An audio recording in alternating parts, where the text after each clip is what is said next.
Hey, John, thank you. And I appreciate your coming up with these categories. You know, it really kind of makes you rethink or almost like reevaluate your collection. When you hit us with a category like thanks, you know, it's easy for me. I've got 1,001, actually make that 100,001 pictures of nature and beautiful things that like never moved, particularly because I started off as most likely all of us a single camera photographer. So I was doing only cha-chas and things that moved were not good. So people were like verboten. I wouldn't, try to get them in the shot at all. I would try to avoid them.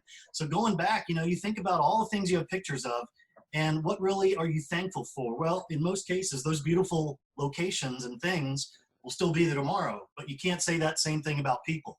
So when I go back through my photos, I found that images like this of my father's side of the family, that's my aunt and my cousins and my nieces, and that was the last time we were all able to get together sort of in mass, you know, before this crisis began. And so you really find yourself being thankful for those moments and wishing, you know, you could all be together again under normal circumstances. But it's cool how we find ways to be together again under abnormal circumstances, much like Zoom meetings, you know, whether it's a game night or these weekly meetings. I mean, you guys have just been fantastic. So looking back on all that, I sort of divided my thanks into sort of categories like family. This in particular, I like the 3D dimensionality of it going down the table. And also, you know, you have to think about your friends. You're thankful for your friends as well. And I'm really blessed with a lot of great friends. Here's my wife and I on the right, with two couples that we've been friends with for, I don't know, 25 years probably. And we always just find time to do things together. As busy as we get, we always try to make it work. And this was taken in the backyard of one of my friends' homes. And I just love the lighting of this, but really this was just a prelude to the next shot that I wanted to show you, which was the creative sort of 3D side in me. The last time we were all able to get together and go camping, right on the last day of camping, it was this big music fest. Right before we split up, we struck camp and we did a group hug. And I was struck by the way our feet sort of formed this geometric pattern almost. You know, they had their own thing going on down there. So I grabbed my Fuji W3, which is usually in my pocket on such moments, such a great little camera for that, and just aimed it straight down. And I love this. I call it foot star. You know, it's an absolutely great shot, Jim. I love it because while you're up there being you, your feet are down there being them. You know, and it's great. All the attitude comes with the neck up. The feet are down there just being holding this whole thing together. It's an excellent shot, man. It really is. And if you knew the people that these feet were connected to, you could almost like figure out who it is based on their personalities. Excellent shot, man. Now, my friends category also extended into work friends, and I'm blessed to work with a bunch of great people because I'm a freelancer, which unfortunately means things are still a little rocky now in the audio for film and TV world. But like here, I'm with a couple of friends, and this was 10 years ago, that's hard to believe, at the opening of the Harry Potter world down here at Orlando at Universal. And we not only had access behind the scenes, and let me tell you guys, I've worked with a number of celebrities over the years, whether it's in the world of sports, entertainment, politics, science, I mean, you name it. And, you know, worked with all the stars of the movies this week. But what really I was struck by and what I will always be thankful for was getting to see one of my personal, if you want to call it heroes, inspirations, legends, and that's Mr. John Williams here conducting the orchestra in person. I never thought I'd get to see him live, you know, and here he did an impromptu concert. Again, this was a VIP night only, so it was a very small crowd, but if you were in the crowd, you were behind him. Normally when you watch an orchestra, you see the conductor's back. Well, here I was behind the orchestra, getting a full-on view of him conducting the Orlando Symphony, and it was just magical. I mean, just seeing his face and every motion, and this was cool because this moment, again, Fuji W3 on the spot, was right at the downbeat. So he was bringing up his arms, you know, making sure everybody know, okay, ready to go. And I just love this and I'll never forget it. And there's so many unforgettable gigs over the years. I could do a whole show just on that. But I just want to share that with you guys. And speaking of other legends that you get to meet, it's really nice when your own personal interests overlap with somebody that you admire for an even different reason. I mean, we all know Brian May from his music, but then when I started finding out how heavily involved in 3D and how serious he was about it all his life. This is the first time I met him. This was in Huron at NSA convention back in 2010. Again, hard to believe, a decade ago. And the reason this made it into the thanks category was that not only were we all thankful for him to be there and sharing his knowledge and enthusiasm, but we surprised him with his birthday cake. We meaning not me, but I was lucky enough to be there. And the NSA staffers surprised him with this cake at a dinner, and he was so thankful for that. You could just tell he was really touched. And so this was just thanks all around. And I love all the 3D cameras in the background too, the array of different capture devices there. And so, your timing is great, by the way, because his birthday is next Sunday. Oh, that's right. I knew it was coming up, but I forgot. Hey, can we get a whole round of happy birthday? Maybe we'll do that in the after party. I think we can get this crowd. I'm sure we get this crowd. That's a good idea. If you could organize, John, I mean, that would mean more to him this year probably than ever before, for a number of reasons. You all heard that. You all heard that. Stand by, David. You've got a new thing to handle. And another thing I'm thankful for, gosh, since I've been involved with the NSA from my first convention back in '95, which is unbelievable, and meeting all you guys is really who I'm thankful for. So the next picture was taken actually back in 2018. Some of you may have seen this on Facebook. This was the infamous late night party room in Cleveland. And it was funny because I had to actually back out of the door a little bit to squeeze everybody in. You see Sheldon over there on the right. And that was actually his room. He was sharing that with Peter Sinclair. It was so funny because we partied probably till, I don't know, 4:30 in the morning. It was just crazy. Hotel security got called on us. And Mr. Barry Rothstein there in the foreground came to the rescue like a superhero by bribing her with, oh, did I use the word bribe? I mean, offering her books on phanograms in exchange for her compliance. So little events like that, you never forget. And this was such a great crew, and everybody of course came in and out of the room all night, but gosh, I think we stayed up till 4:30 maybe, and at one point Sheldon went to bed and I was like, hey, do you need us to keep it down? He's like, no, don't worry about it. He went in the back room and shut the door and he was all good, but that was probably 2:30. So that was such a, and so the point I wanted to get across to you guys is that you all mean so much to me in terms of your sharing and your generosity, and I'm try to give back and pay it forward with my knowledge and enthusiasm too. And over the years, like in '95 at my first convention in Atlanta, I never took a single picture, but over the years, I've taken a bunch of pictures of you guys. And so next month at the NSA convention, I'm doing a show in the Stereo Theater just on all of us. So it's going to be all my pictures from like whatever the first one after Atlanta I went to, starting from then till last year. So please join me, and you guys will be able to see a lot of your friends that you can't be with in person. So that should be fun. And finally, the last picture. I'd love to see the shot from the guy standing next to me in the back. I forget who that is. I forget his name. Oh yeah, that's Jeff Bowler. Jeff Bowler. Because you know the expression on the security guard's face after they knocked on the door and walked in, and looked in and was like, they certainly couldn't, use the line, "Don't you guys know any better?" Because it was crazy. I mean, that hotel could have been there of grandparents. It was great, man. That was a wonderful moment. That was one of the best nights I've had at any convention for sure. Maybe they crack open the door and they see this crowd, the 3D crowd. Oh my God! At one point, the door just stayed open. Yeah, it's gonna be 4 times as crazy at the virtual convention in August, Jim. 4 times as crazy. I can imagine. It's up to us to make it so. It so. And lastly, I just wanted to throw in a picture of something I'm very thankful for, which was my wonderful wife, Wendy. She's been so patient with me over the years. We've been married 22 now, been together 26, almost 27. And she's always been, patient with a guy who always sort of lagged behind everybody so he could shoot something in stereo and match the settings on the individual cameras. And, that takes a great amount of patience. So this shot in particular was taken with a realist back in the day when I finally grew up and actually got a real stereo camera for the first time, so I could do moving subjects. Hey, people, what do you know? And you can see there's a little bit of a film fogging on the right-hand side and up on the top and even the bottom edges where the sprocket holes are.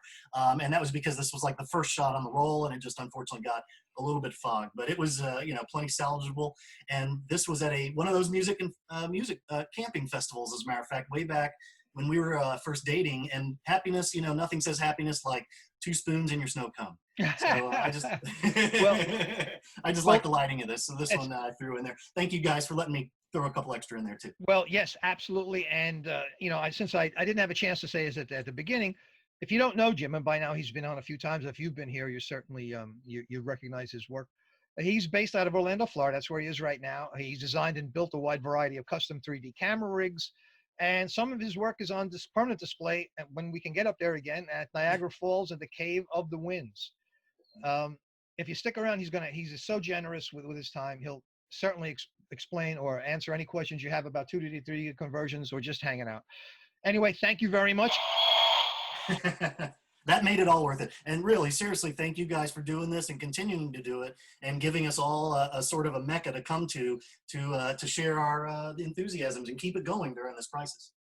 Thank you, Jim, and it's our pleasure. All right. Now, the next presenter will be Dave Ross. He is active in the film and TV industry, lives in Brooklyn. He's currently in Massachusetts. First started shooting 3D about 2 years ago and is mostly working with the Stereo Realist and Revere. And now I think he's got one of those fancy IR cameras. He's also going to explain a little conversion he did on his own with some of the chops that Jim McManus was able to explain. And certainly the thing about doing any type of conversions or anything with 3D, you have to be able to want to really do it and spend time at it, because that's the only real answer to any of this stuff. If you want to shoot good 3D, shoot a lot. You'll shoot some screwy ones, and those are the ones that'll tell you how to shoot the best ones. So the more screwy ones you shoot, the better off you are, really.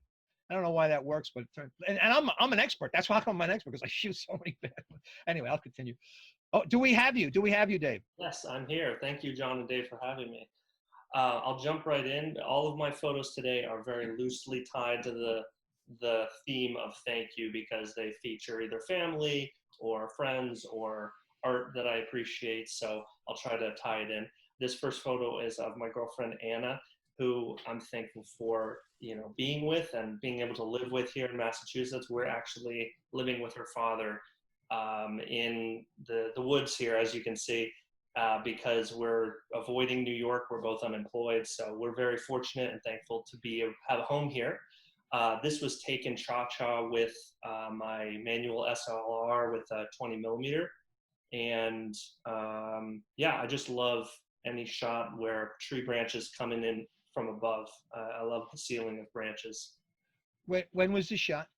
This was in January, I believe, right before we moved here, basically. And that's a film camera or a digital camera? I'm sorry. This is film camera. This was some expired Ektachrome. The film original looks like a nightmare, but the digital version looks all right. Oh, that's the way to learn with film. Film is fun. This is the Pratt Institute Sculpture Park. This is in Brooklyn, New York, and this is a pair of sculptures by Jack Youngerman, a deceased sculptor, who made these in the 80s. The one in the foreground is called Swirl. The one in the background is called Hokusai's Wave. And these are on public display in Brooklyn amongst many other sculptures. I love walking through here whenever I have a day off on a sunny day. And I took this with the Viewmaster personal camera. Oh, man. Again, on expired Ektachrome, so it's a little color shifted. But this one came out rather nicely, I think. Well, if people don't know that, some people understand that immediately. But that film chip is, what? It's like quarter inch or so, quarter inch, right? It's like a pinky. Yeah. Pinky, It's a teensy little picture, because if you remember as kids, Viewmasters, the camera shoots at about that size. And again, that takes a huge amount of work, because you have to have a gadget that actually cuts it out of the film. You can order the film, you get it. But that, my position is that's how you learn the most. But that's excellent, man. Coming from that camera is incredible. Thank you. I took this one with the W3. This was, I believe, March 15th, the day before New York City shut down all its restaurants and bars. And we were shooting a short film in Queens. This is my friend Mike, who I'm thankful for all of his support. He's a camera assistant like me. He's supported me and worked with me many times. He's a up-and-coming Steadicam operator. So this is him basically working on a short film, practicing his chops with the Steadicam, if anyone is familiar with the rig. I took this with the W3. That's an Alexa Mini and his Steadicam Pro rig. So anyone not familiar with what he's wearing is basically a spring-loaded arm that supports and balances the camera in a way that allows him to walk very quickly through doorways and move the camera very fluidly and while keeping it very stable. I'm sure everybody here knows what that is. No, they may not have, but they've certainly seen the results of it, because anytime of a chase scene through hallways or anything, very complicated, and it's a high level of skill. You don't strap one of these things on. It's even harder taking them off or putting them on. They're very, it takes a huge amount of skill, and people are trained for many years to get that right. It's an art in itself. For sure. If you look at his face, you can see the exhaustion from having to do 10 plus takes in a row. He's gathering his energy for the next one. Yeah, because all that stuff is hanging off of him, and it's weighty, and it's sitting there, and it's your job. Your job is to keep perfectly. Your job is to be small while you've got, you know, pounds and pounds of weight yanking at your spine and your legs. Your job is to be solid as a rock. So it's an incredible skill. And again, you've seen it already. At chase scenes, you've seen the results of a Steadicam. I can tell you that. Matter of fact, it's so specialized that many times in the credits you'll see Steadicam operator. This again is a photo of my girlfriend and her mother, and here they are working on a puzzle which has taken up much of the pandemic for us.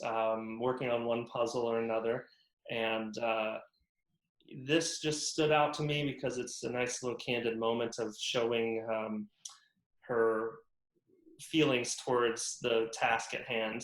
And I took a lot of photos of this, and a lot of them had ghosting issues, but this one I think stood out as being the most. And this was with what? I'm sorry, I did. What you shoot? This is with the W3. Again. Oh, with the W3. The old, reliable. Anytime it's dark. Yeah, that's all part of the thing, man. It's funny trying to get more than, you know, the next shot or 2 or 3 shots of the same thing. You got to have patience, you know. You certainly got to, and keep your fingers crossed. This is going to be great, folks. And lead us into this a little bit, please. So this photo is a picture of my friends. Again, thankful for my friends who were able to visit me before the pandemic. They came from San Francisco. I love their outfits and the suitcases they have. It kind of takes this photo out of time a little bit, makes it look like they're beatnik travelers from the past decade or something. But this is them in Chinatown, and I took this with my manual SLR on Ektachrome again with a 20mm. And this is unique in my collection because this is my first attempt at a 2D conversion. Because this was originally just a 2D photo on film. I scanned it, and I was about to print it and send it to them as a postcard.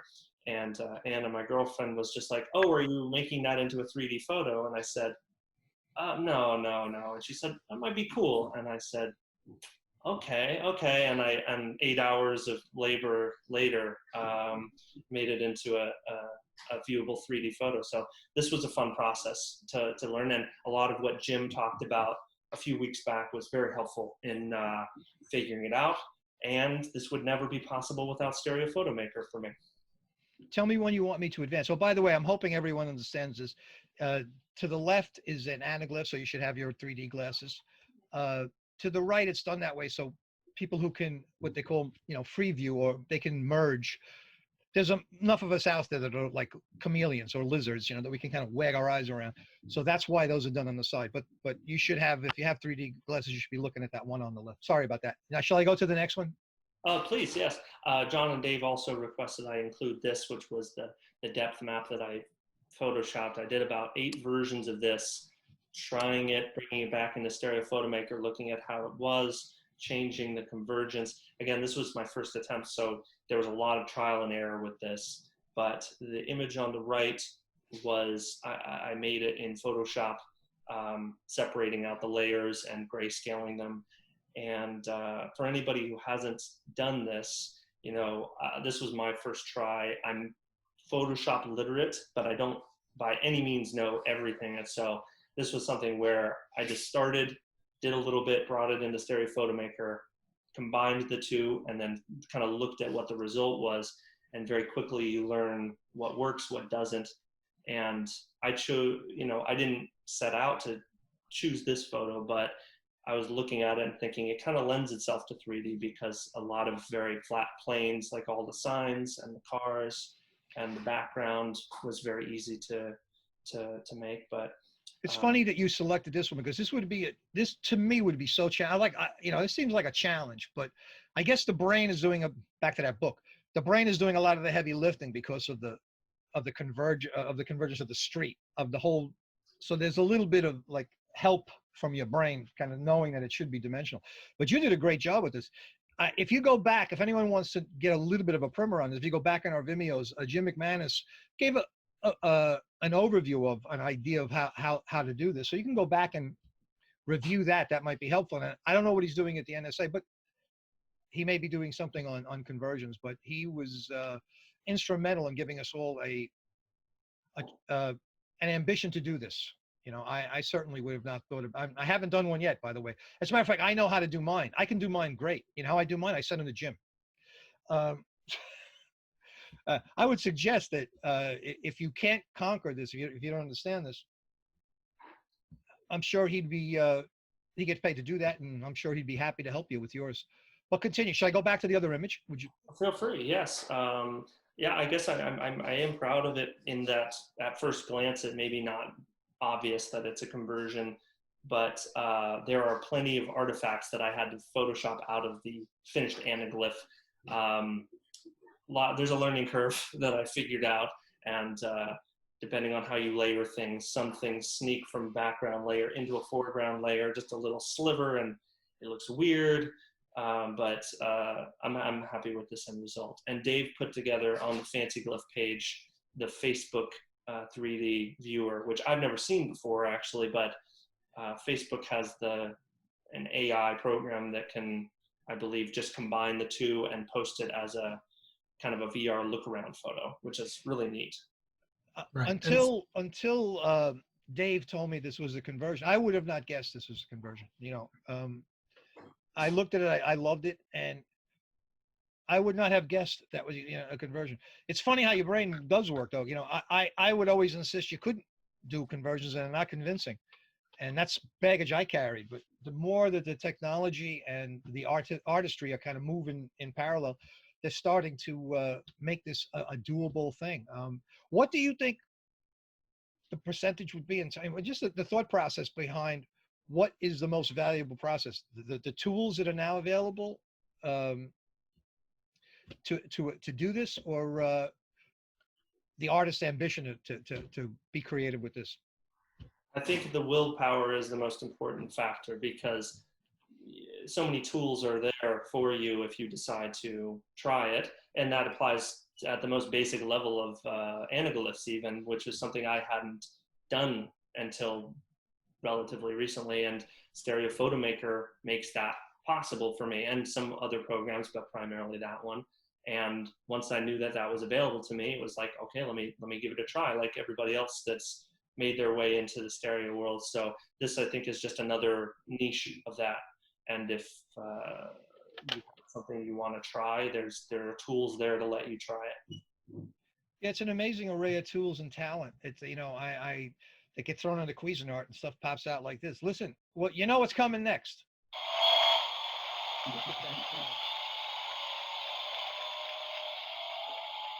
Dave, I have to say that was amazing, man. I couldn't believe that was a conversion myself, and my first attempt was nowhere near that. So good job, man. Good job. Thank you so much, Jim. I appreciate it. Your workshop was very helpful in that, because there were things that I couldn't conceive until I saw it demonstrated. Oh, cool. Oh, man, thank you for that. I appreciate it. I'm looking forward to doing an answer to, John, your question. I am doing one next month for NSA, and it's going to be version 3.0. It'll be even leaner and meaner than the last ones. The fact that you thought that you appreciate that. Now I don't feel really like I didn't feel like I was hoodwinked, because I thought, man, he got me. I don't even, wow, how? Yeah, it looked very natural, and that's what you're going for. What looks natural? It's easy to overdo it or underdo it.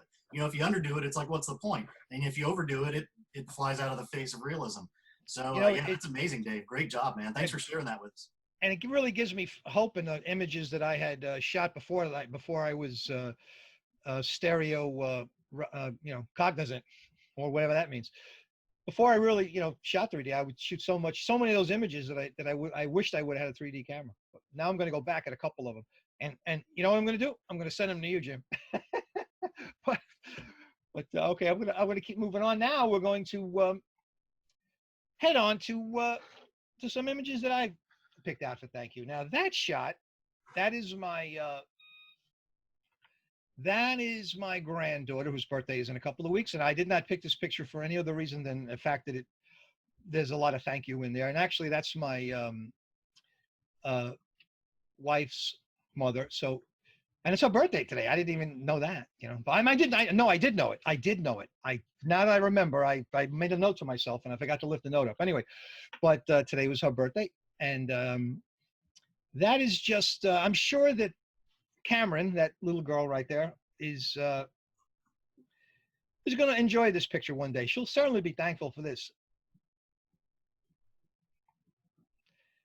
And this is a rock show, and what I'm thankful for is all these young people that I've worked with here. When people talk about millennials, they say millennials. I work with kids that work.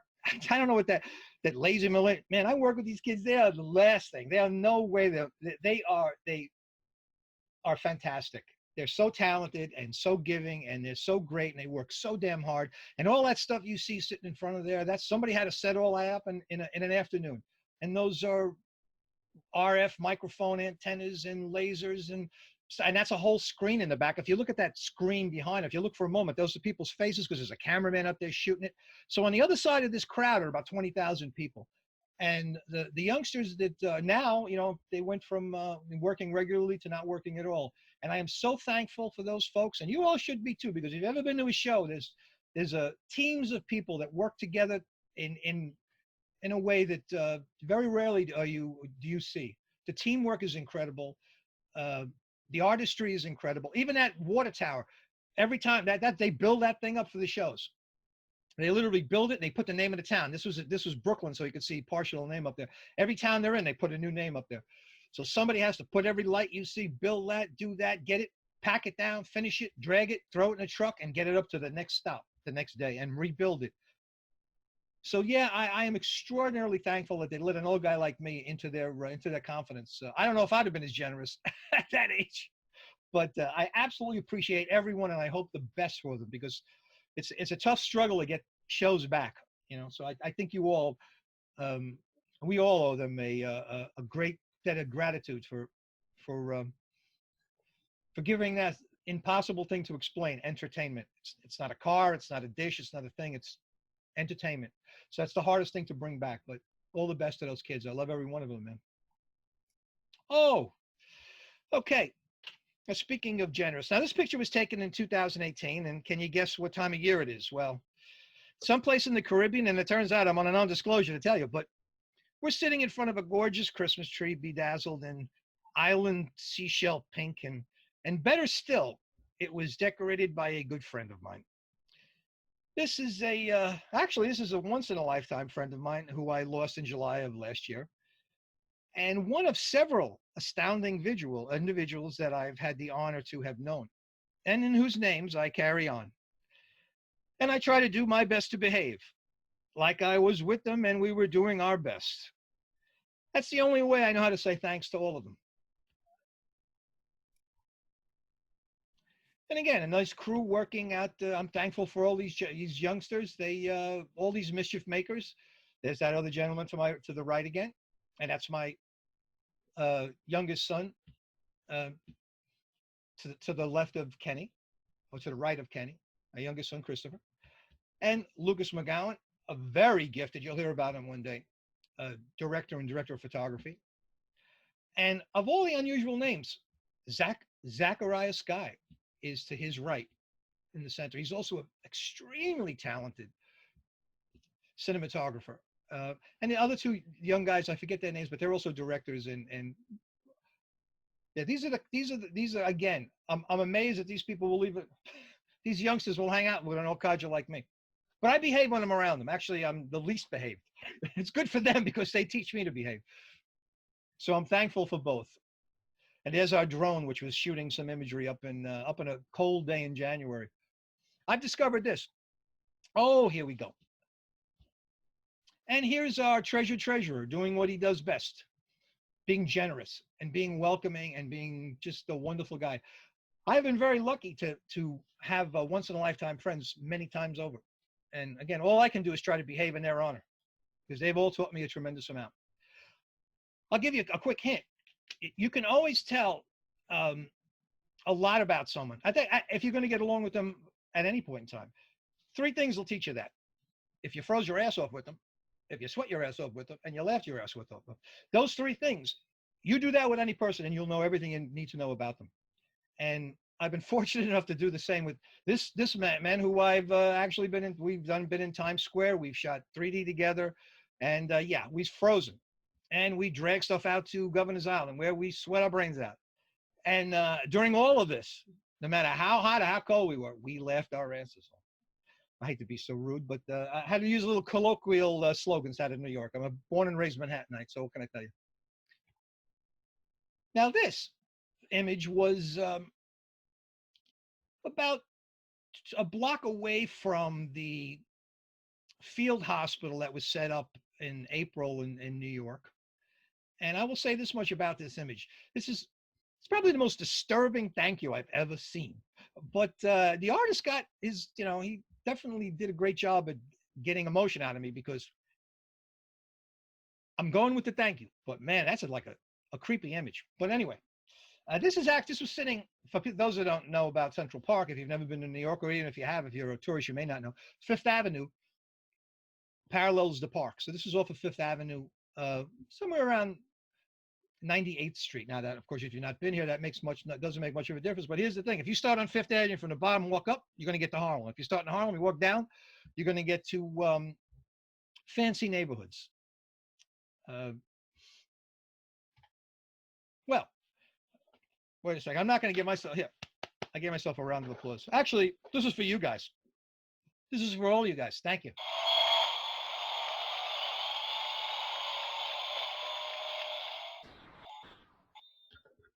And now, before I introduce our next guest, I'm going to put my camera back on.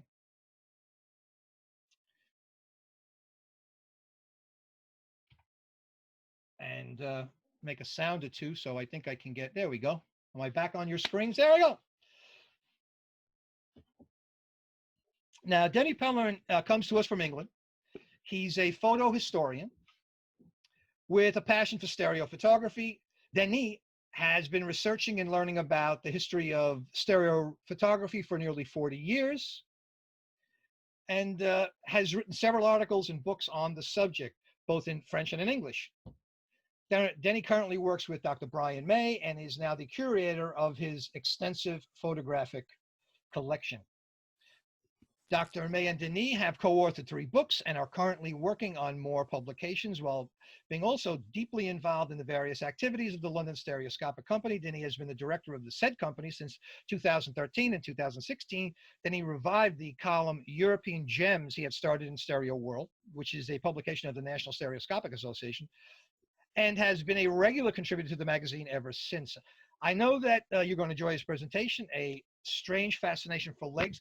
If you could get, can you give him back? Can I get it back? Dave, did you switch me over to him? I just wanted to pitch I'm still out. There we go. The Poor Man's Picture sounds like that's a good one for me. The Poor Man's Picture. This is one of the great, there we go. These great tomes that come out of it. This is, if you don't have people are going to think you're a lot smarter if you got a bookshelf full of these. And you are going to be smart. You know why? Because these are really great compilations that you're not going to find anywhere. And I would suggest you're going to find them on the London Stereoscopic Company site. You'll also find them on Amazon. But when these things sell out, who knows if they're going to, bring them back. They're fantastic. There's several of these tomes that are fantastic. And you get a viewer in there, and it's worth it. You'd think I was working for the company, but really, they are fantastic. If you can only afford one, I can't help you. But pick one, and you'll enjoy it. It might even be the next one that Denny's going to speak about. Maybe they're going to be doing something associated with that. I'm going to hand you over now to Denny. Take it away. Thank you. Thank you, John. Good evening. Well, sorry, good afternoon for you, and good evening for us, because in Britain it's already 9 o'clock, nearly. I would like to thank NYSA, New York Philosophic Association. Thank you, John, for giving me that opportunity. And it's nice to see some friendly faces, people I met over the years at the various NSA conventions. and new faces as well, people I don't know, but maybe we'll meet again, as Dave and Caroline used to say. So yeah, a very short presentation today because it's the first time I've actually given a Zoom talk. Never tried that before. I'm not a very sociable person, but I usually like to be facing real people on the screen. But we'll see how it goes. So Sorry, Denis. Something's up with your audio that wasn't happening when we were. Okay. Is it better that way? Is it better now? Give it another Yeah, shot. is it better? Can you hear me better? It's still a little bit fuzzy. Yeah, it's like a distortion in it. Are you on the same mic you were on before? I am, yes. Interesting. Yeah. Yeah, it's connection because there are too many people connected, or you know. Well, we see you beautifully, and nice little logo in the corner, but it's just a little distortion in the voice. I guess we're just going to have to. Do you have any adjustments that you can make on your you're on a laptop right now? Yes, I'm on the laptop. Yeah, I'm on actually an external mic, so it should be better than the laptop mic. Aha. So oh, interesting. Could you switch to the laptop mic just out of curiosity? Is there an easy way for you to do that? I don't want to lose you because that's always a problem. No, I've never tried, but I could. Zoom. And I can tell you how to do it. If you got that Zoom screen on the lower left that says where the mute is. Yeah. Okay. There's an upward arrow. Okay. So now I'm in. Now I'm on the built-in mic. Is it better? Yeah, you know what I would do? If you got that other mic from Amazon, pack it up and send it back. No, you sound much better now. You sound wonderful. great. Thank you very much for accommodating us. Thank you so much. Of course, yeah, no, much better. Okay, if that's better for everybody, then I'll keep that mic on. Yep, that's it. Thank you very much. Okay, so without further ado, let's start the talk. So I'm going to share my screen, and I'll turn my camera off. So first of all, share my screen, if you don't mind. Share screen. There we go. And I'll stop the video. Yeah. And there we are. Oh, can you see something? Yeah, you went to, hold on a second. You went to white. You had it for a moment. Okay, we got you. Perfect. That's absolutely there perfect. We go. Thank you. Thank you. Right. Okay, so yes, I'm from Dr. May's Stereoscopic company, and today I'm going to talk about a strange fascination for legs. So it's, as I said, it's the first time I've done a Zoom talk, so I don't know exactly how it's going to be, but let's have a go.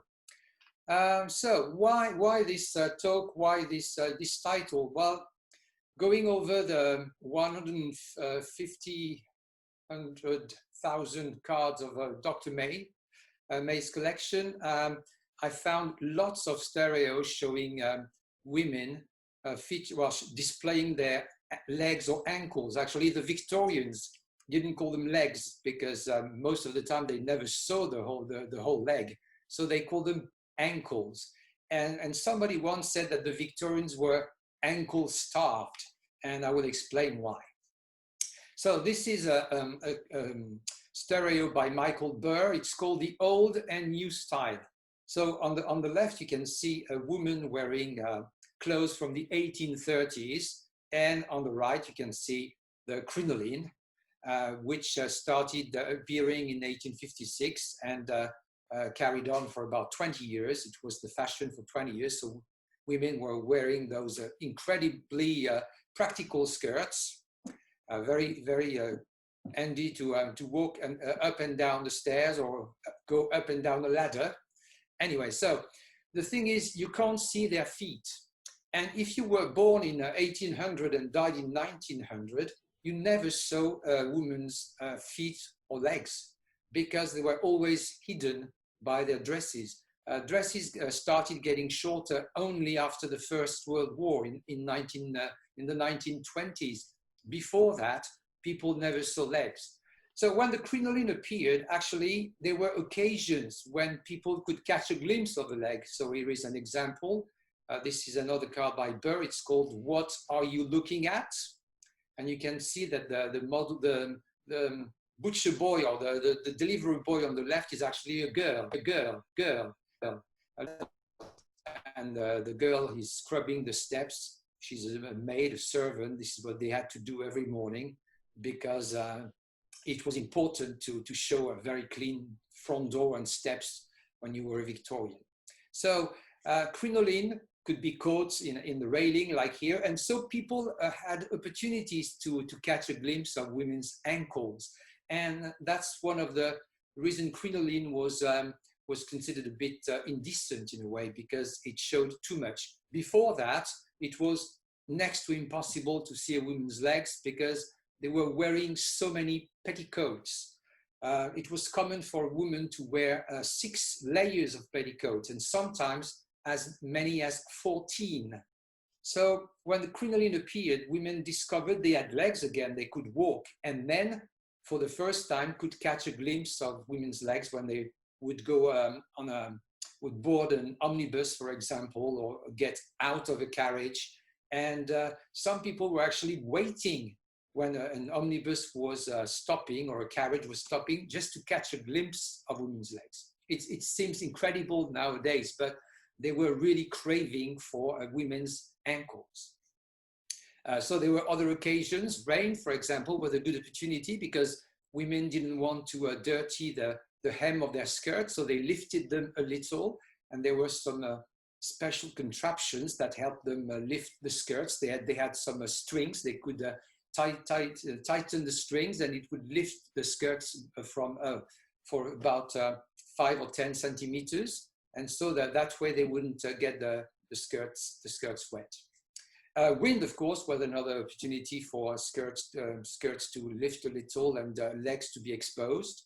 So this is another of Michael Burr's cards. Windy day. So these cards are over 150 or 60 years old, and most of them are hand tinted. Color photography didn't exist, of course. Now, this is George Bernard Shaw. Bernard Shaw was born in 1856, the year crinoline appeared. So he, as I said, dresses or skirts started getting shorter in 1920. So he was actually over 60 when he saw legs for the first time. I mean, women's legs for the first time actually in the street. And this is what he said. Somebody asked him what had changed between the London of his youth and the London of the 1930s. And he said, well, I noticed the horselessness, the dunglessness, and the sexlessness. And he explained. He explained that he missed the omnipresent sex appeal of the Victorian woman with her petticoats and bustles and palpitators and every device that could produce sexual consciousness and make the accidental exposure of a female ankle as exciting as a fire or a fight. And he adds on, now that every woman shows her legs, we are no longer conscious that women possess them. In victorious days, we could not conceive them as possessing anything else, brains, for instance. So that's Bernard Shaw, and he was a feminist, and he was actually craving for legs. And this is interesting what he says, as exciting as a fire or a fight. So as soon as a woman was exposing her legs, there would be a crowd around her and people trying to peep. So that's how starving they were for ankles in those days. Now, there are hundreds of photos of women showing an ankle, and it was considered very risque at the time. It was shocking. There is an old Cole Porter song from the 1930s which says, in olden days, a glimpse of stocking was looked on as something shocking. But now, God knows, anything goes. I'm sure you know the song.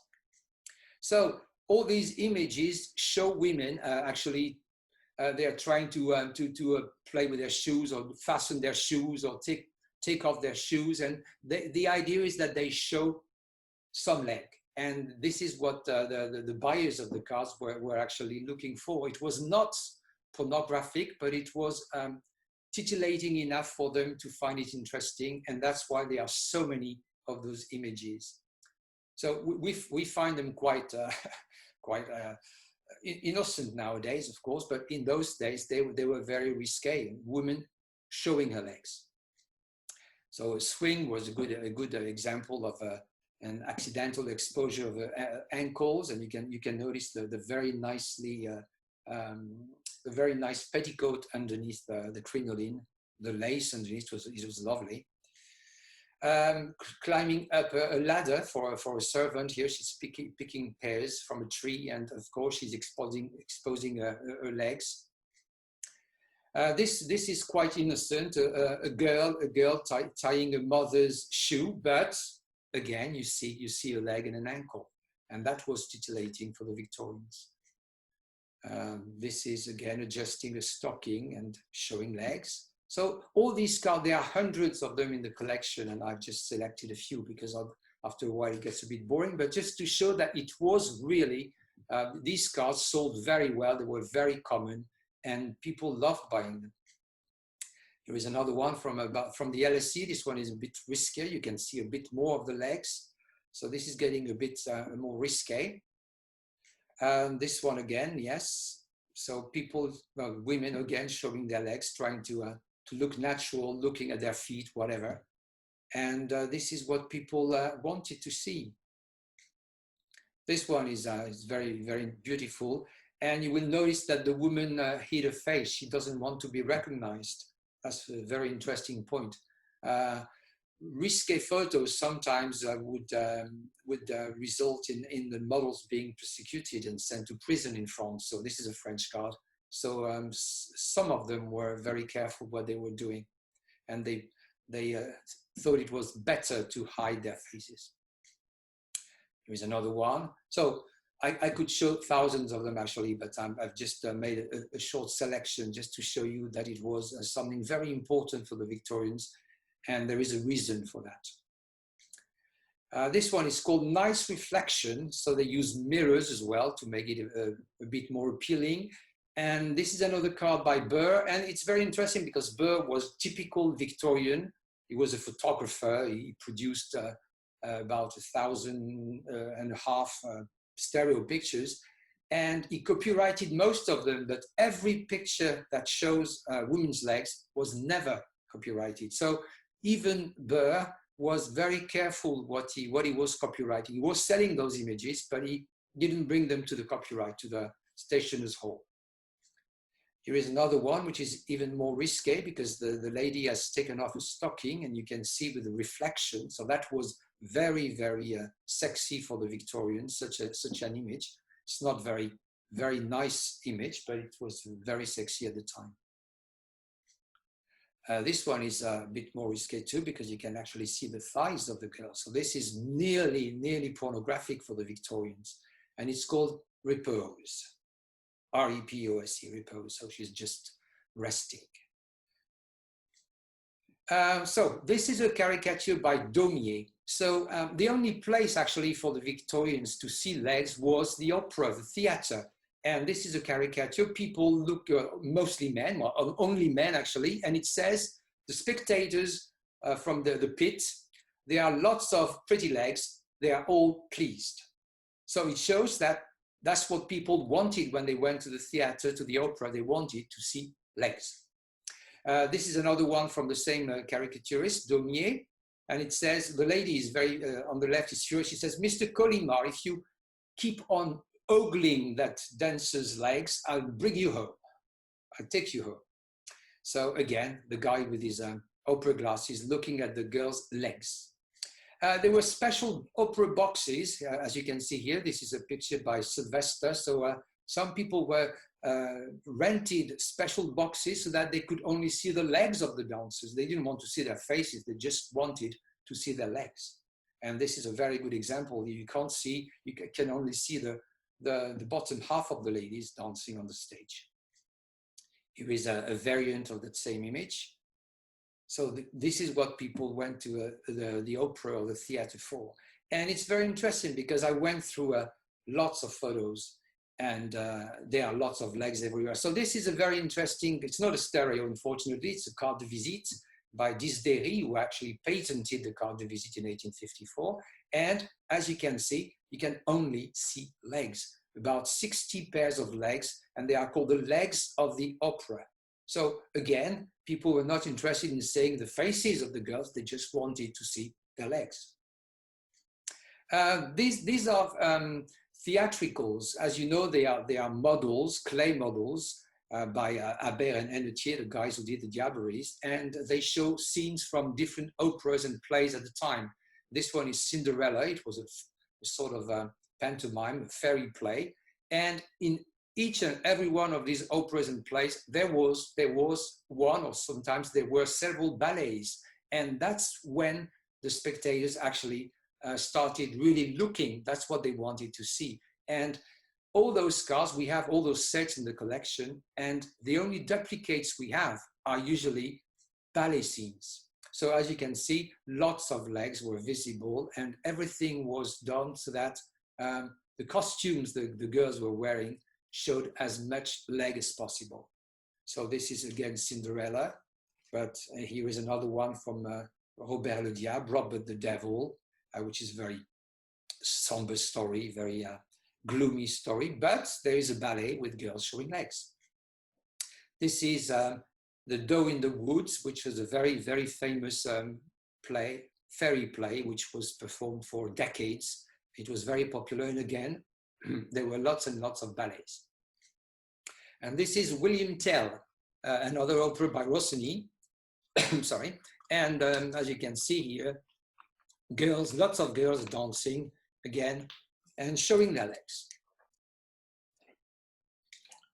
Now these are photos. This is a photo by Godin, and it has a very, very funny title. It's called Legal Measure instead of Legal Measures. It's called Legal Measures. Well, it's spelled the same, but it's not pronounced the same, I assume.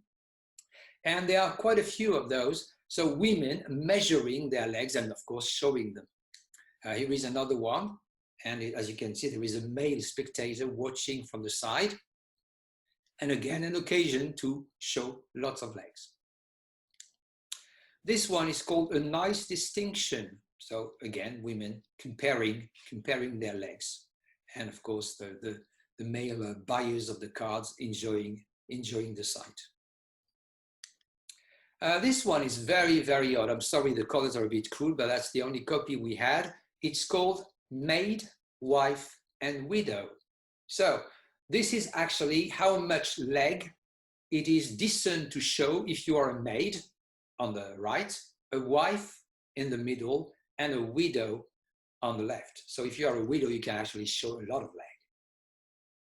Quite a funny card, actually, very unusual. This is not very nice. I mean, these men are so obsessed with ladies' legs that they actually want to look at them. And they are behaving in a very ungentlemanly-like way. Even sculptures. This is a sculpture by Hennetier, one of the modelers of the Diaboris, and it's called The Judgment of Paris. And, well, you all know the story of this shepherd who was actually a prince, the son of a king, and the three goddesses asked him who was the fairest of the three, and he chose Venus, and he gave her an apple as a prize, and she gave him the love of fair Helena. So this is Hennetier's version of The Judgment of Paris, and the girls are showing their legs to the man. This is another version of the same story. You can see the seated man is holding an apple, and all three girls are showing him their legs. So that's another example of The Judgment of Paris by Toby. Actually, Toby is a publishing name for two French photographers who were operating in England, Matthews and Nancy. And here is another one, this one by Godin. Again, a man with an apple, and again, three ladies showing him their legs. So lots and lots and lots of images like this. Now, you may think that it was a man thing, it was the male gaze. Men wanted to look at women's legs. They were fascinated by women's legs. But this is the Countess of Castiglione. She was one of the mistresses of Napoleon III in 1856 and 7. And she was considered the most beautiful woman of her time when she was young. And she actually worked with a photographer called Pierre-Louis Pierson, who was the photographer of the emperor, one of the photographers of Napoleon III. And together, they made about 400 photos of herself. She staged herself. She commissioned the photographer to take photos of herself. And this is what she asked him to photograph, her legs. So I'm sorry, most of the photos are flat because they are the only ones I could find. But she was fascinated by her own legs, and she commissioned the photographer to take photos of her legs. And not just one. There are dozens and dozens of them. So this is when she was a bit younger. So she spent years actually working with that photographer, and they produced hundreds of images of herself, or sometimes parts of her body. Now, this is the full image. I mean, you can't see her face in those images. You can only see her feet and her legs. She also, yes, asked him to photograph her feet. So she was fascinated with her own legs, with her own beauty. And I guess that if she had lived nowadays, she would have posted selfies every day. I was fortunate enough to find this negative showing the legs of the Count of Castillon, and it was taken with a carte de visite camera with four lenses, and after some cleaning, we can actually see the legs of the Countess in 3D. So I need to look into the archive in Colmar, but due to on account of the COVID-19 pandemic, it was impossible, of course, to visit the archive. So I think I need to dig a little deeper and see if there are other pairs like this one. So here is the top picture, the top stereoscopic pair you saw, and this is the bottom one. So the legs of the Countess in 3D. So it was not only a male thing. Women were also very interested in their own legs. And that's it.